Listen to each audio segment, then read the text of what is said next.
เลยจำมัน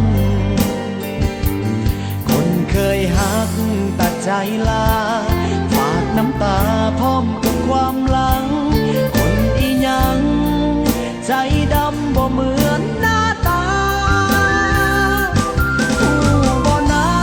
ว่ามีคนคิดฮอดเจ้าหลายยันสิตายย้อนความคิดถึงใบหน้าเศษเส้นผมยังติดหมอน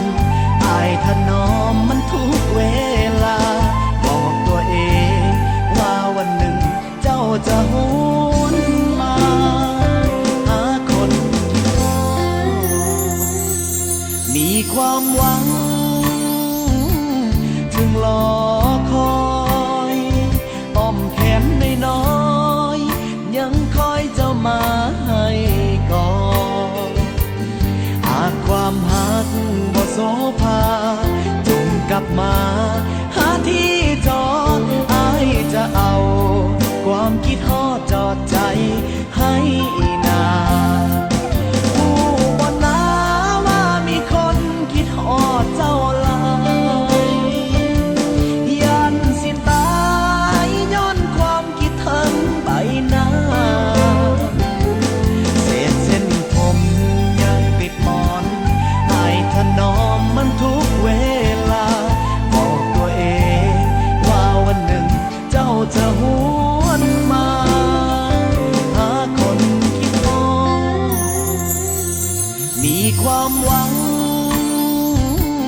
ถึงรอคอยอ้อมแขนน้อ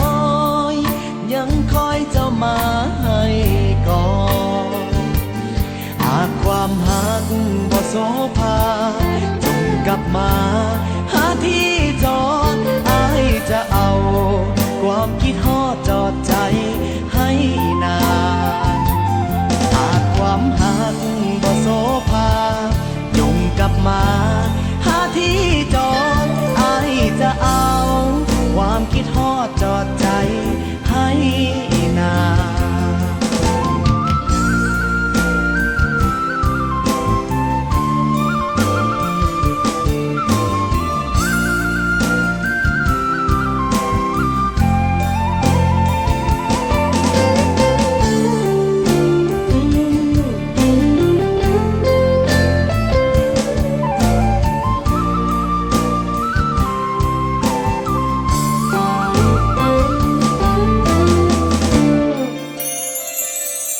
มีความหวัง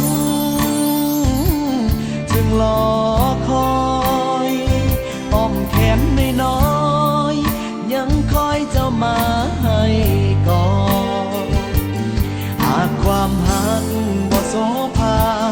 จงกลับมาหาที่จอดอายจะเอาความคิดฮอดจอดใจให้นาน